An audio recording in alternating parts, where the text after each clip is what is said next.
All right, welcome back. So in this video, I'm here with my 95 F-150 and I'm going to be discussing drivability issues. Since I purchased this a little over a year ago, I've had a number of drivability issues and I took care of those one by one, but there's been one that's been lingering and it's been extremely hard to figure out. I've discussed this problem with people. I had searched online repeatedly and I guess I just wasn't using the right search words because I could never find the problem or the solution. But I finally have. I found it on a F-150 forum, and I just happened across it, and it was, I think it was from back in 2008 or something. And then the response, there was a lot of responses because it turned out that I wasn't the only one that had been having this issue, and some people were saying that their trucks had this issue since it was new, and they just thought that's how it was. That's just how it ran. Now it's with the 4.9 liter inline 6. That's the 300. They ran these up until 96. Now in 96, this issue may not be present because I don't know, but I say that because they changed from the OBD1 style computer to the OBD2 style computer. And that may have corrected the problem, I don't know. Well, what I'm talking about is what it does is during light acceleration, it'll buck and it'll jerk. And you can give it more gas and it'll clear up. But you can feel the truck pulling during a hard acceleration or a medium acceleration, I guess you could say. You can feel the truck pulling, but at the same time, it kind of feels like you're dragging a parachute. And discussing that issue with some people, you know, I usually kind of got laughed at, and the response was, well, it's an inline 6. I mean, how much power are you expecting it to have? But I mean, I could feel it. In the seat of the pants, you could feel it. Also, at cruising speed, at a slow cruising speed, it would also buck and jerk. And it turns out what the issue is the EGR valve. And what it's doing is the EGR valve is pumping too much exhaust gas back into the manifold, and it's causing a lean, it's causing it to run lean. And that's what's causing the bucking and jerking. So let me show you how you can test and see if you're experiencing this. Let me show you how you can test this and see if that's what it is. And also, you know, when I was tracking this down, I had replaced a number of things and trying to correct the problem. Now, each time it got a little better and it took out one of the issues that I was having, and I'll discuss those in a minute. But anyway, all right, let's look at the EGR valve and then I'll show you what I'm talking about. Here is the EGR valve. Now, here is the EGR tube that comes up from the exhaust. You can see this is bolted to the back side of the intake manifold, and this is pumping exhaust gases back into the intake. Okay, so what you need to do to try this out is just remove the vacuum line. Now, you have to plug this because now you're going to have a vacuum leak. So you can take another vacuum cap and just shove over that to plug it, and now go for a drive and see if that fixes the issue. Now, the check engine light's going to come on, but you just ignore that and just pay attention to how the truck acts. And if it stops the jerking, if it stops the bucking, then now you know where the problem is, and I'm going to show you how to fix it. Okay, so to cut back on the amount of exhaust gases that are being pumped into the intake, we're going to have to build a restrictor plate.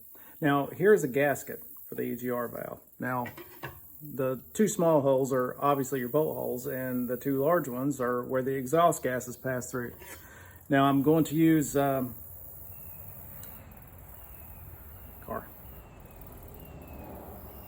Okay, now I'm going to use a scrap piece of aluminum.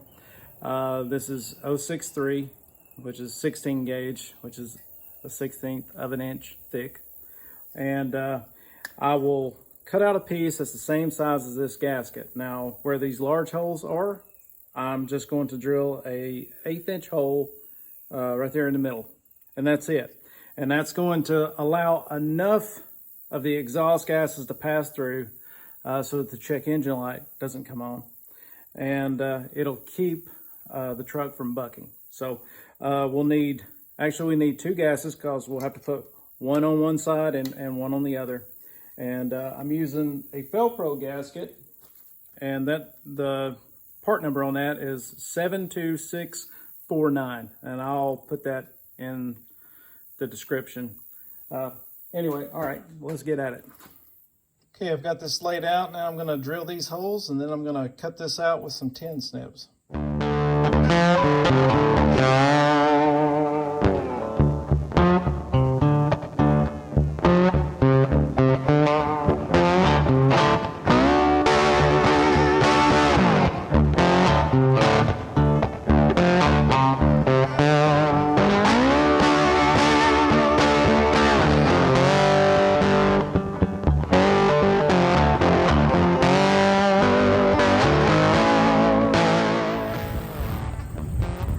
Sometimes you need a little more leverage than what your wrench can provide. So one way to remedy that is to take a second wrench and take the box end and link it to your open end, and this will give you more leverage. This is what I'm having to do here. See, I'm taking my 1/2 inch wrench and then taking a 9/16 the box end and hooking it into the open end of the 1/2 inch. And then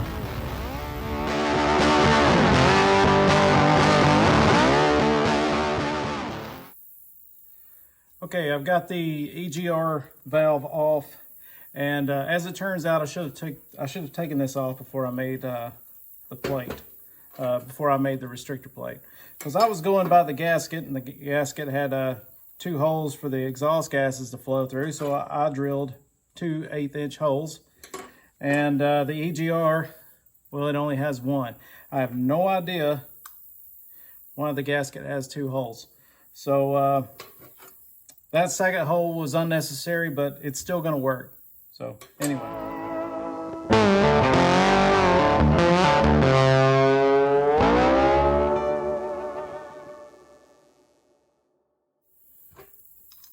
Just going to stick my bolts through, stick one of the new gaskets on. Stick our restrictor plate on, and then the next gasket. And all right, we're ready to reinstall.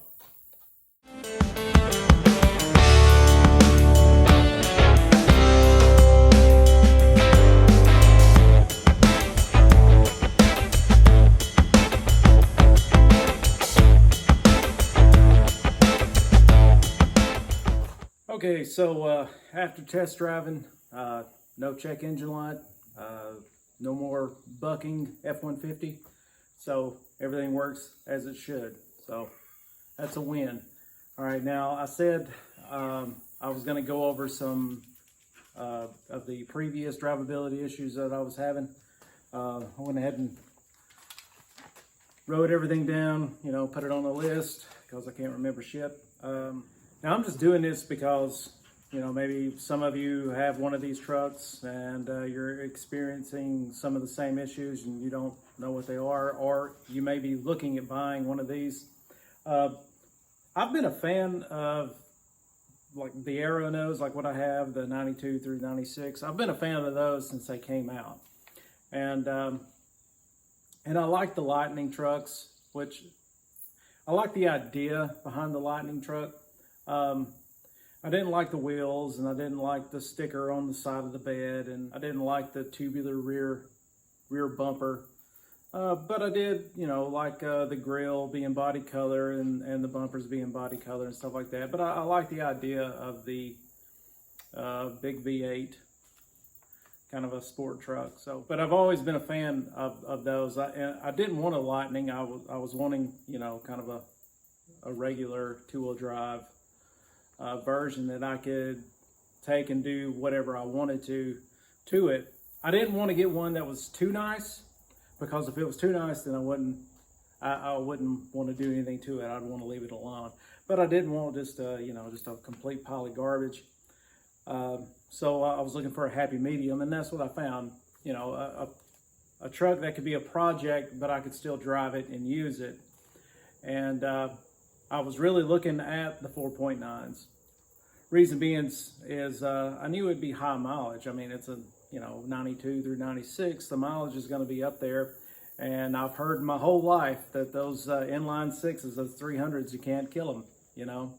And in doing my research, I had seen where a lot of people had 700 to 800,000 miles on these things, and and they're still going strong. When I was looking for one of these trucks, it was hard to find one that was less than $2,500, like in the condition that I was looking for. I mean, I could find real nice ones that were $8,000, you know. But in the range I was looking for, they were usually 25 to 3,000, maybe up to 3,500. Now, I'm a member of several groups on Facebook that are centered around these trucks, and there's plenty of people on there that claim that they've, found them for $800 and look nearly new, and I don't know how that's possible. I'm not saying that these people are lying, but I just don't know how it's possible. Maybe if you find an elderly person that doesn't know what the internet is, then you may get lucky and find something like that. But so that wasn't the case for me. I mean, everything I was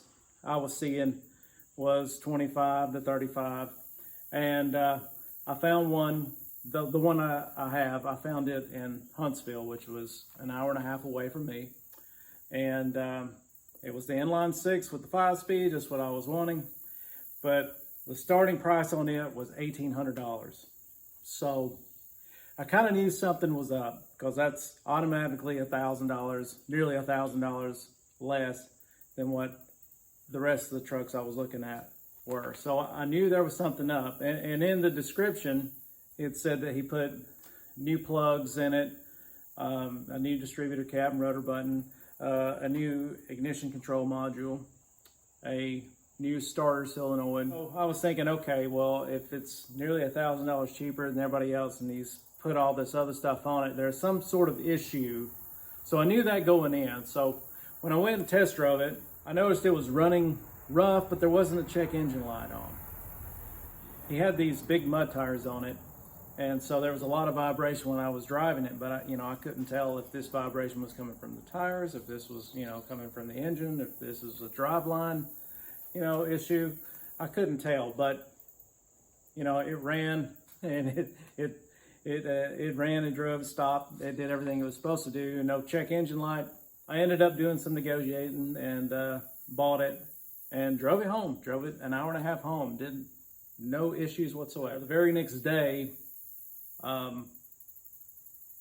did a video on I was gonna go to work, and it started raining, and found out the windshield wipers didn't work. Anyway, so in changing that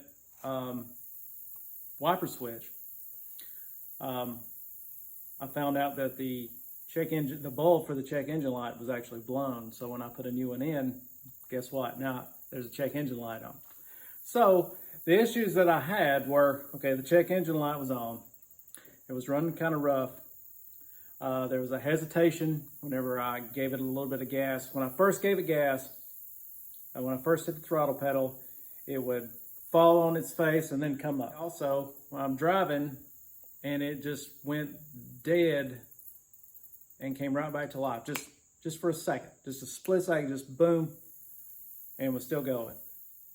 First thing I decided to look for was some vacuum leaks, and sure enough, I found some broken vacuum lines that were up underneath the intake manifold. Now, I mean, vacuum lines, they get old, they get dried out and brittle, and they break. So I fixed that. Now, also, one of the things you could look for as far as vacuum leaks go, also that reservoir can, it looks like a soup can. Sometimes on the bottom of it, it'll rust out. You can't see it from the top side, but if you take the canister off and look, it'll be rusted out on the bottom side, and that's a big vacuum leak. You also check the brake booster. Sometimes that may rust out on the bottom side. I have seen that before. After repairing those vacuum lines, it ran better. but the hesitation was still there. Whenever I touched the throttle, it would still fall on its face and then the RPMs would come up. I found out that Ford had actually issued a service bulletin to where after 30,000 miles, the throttle body gasket needed to be replaced. So I assumed that probably hadn't been done to mine. So I pulled the throttle body off, and sure enough, it still had the factory gasket, which was almost a plastic type material. And I guess through the heat cycles of heat, it had actually shrank. And anyway, it caused a leak. So there was a big vacuum leak there. So I replaced that. I used a Felpro gasket, and the number on that is 60846. I'll put that in the description. But that fixed the hesitation problem. But the check engine light was on. It was still dying occasionally, periodically, you know, just for a moment when driving. And I had an issue where after a couple of weeks, I had gone to lunch in it. And after eating, I come out and got in the truck, hit the key, and it just turned over. It wouldn't fire. Fuel pump, I could hear the fuel pump kicking on, so I knew it wasn't like a fuel pump relay or anything like that. I was stuck there for nearly an hour before it finally cranked up. And then a couple of weeks later, it happened to me again. And it was the same thing. I was stuck where I was stuck for about an hour, and then it just fired right up. Anyway, but going back to this check engine light. So after checking the code on that, it come back as insufficient flow to the EGR valve or something like that. I don't remember the exact wordage, but it was something like that. So looking at the EGR valve, that tube that runs from the exhaust up to the valve, up to the EGR, it was split. Okay, it had probably a 2 to 3 inch split in it. I mean, that tube is real thin. And anyway, so, okay, I knew that was bad. And I pulled the EGR valve off, and it was just completely gummed up. It was just solid on the inside. So I put a new EGR valve on it and a new tube. And the check engine light was off, but I had this, when accelerating, I had this feeling like I said earlier, like I was dragging a parachute. And it was jerking, it was bucking. And then it's still going dead momentarily. And then I'm still getting stranded in places. So doing some research, turns out that there's only 2 things that could be done that could cause that. And that's the ignition control module, which was already replaced when I bought it, and the distributor. There's a sensor inside the distributor called the PIP sensor. That's PIP, and that stands for I can't remember. The Profile Ignition Pickup. Profile Ignition Pickup. Now, when that sensor goes bad, a lot of times, once it goes bad, it'll just die and it won't crank back up. So I had been getting lucky. So what I did was I bought a new distributor and replaced it, put it in, and immediately run much, much better. It quit going dead It quit going dead while I was driving. There weren't any more no start issues. So that was that. But it was still bucking, and it was still felt like I was dragging the parachute. Since the distributor had came with the new cap and rotor button, I just thought, you know what? I'm going to go ahead. I'm going to replace the plugs, and I'm going to replace the plug wires. I knew the plugs were fairly new, but I'll just do it anyway. So I did it, and it did run better, but the issue was still there. And then, as I said at the beginning, you know, after doing a lot of research, finally found out that it was the EGR valve. Anyway, as you just seen, now you know how to make a restrictor plate, and that'll fix that issue. Okay, well, all right, I guess that's it. Hope this was helpful. If you're looking at one of these trucks, or if you own one, maybe that will help you out if you're experiencing any of the same stuff. Drag car, if you're keeping up with the drag car project we got going on, we've began tearing down the engine that we're going to use. We're using an older model, 302. It's a 68 model. It's one that I've had sitting around for probably 20 years. And anyway, it was remarkably clean on the inside, so that's a plus. But I'll have a video coming up on it pretty soon. Also, I'm really hoping I'm going to be able to get started on the 49 Lincoln. If you watched the introduction video that I did, I had mentioned it as one of the projects that we were going to be doing here, and or one of the projects on the list. Anyway, so hopefully I'm going to get going on that pretty soon. All right, well, I'll see you later.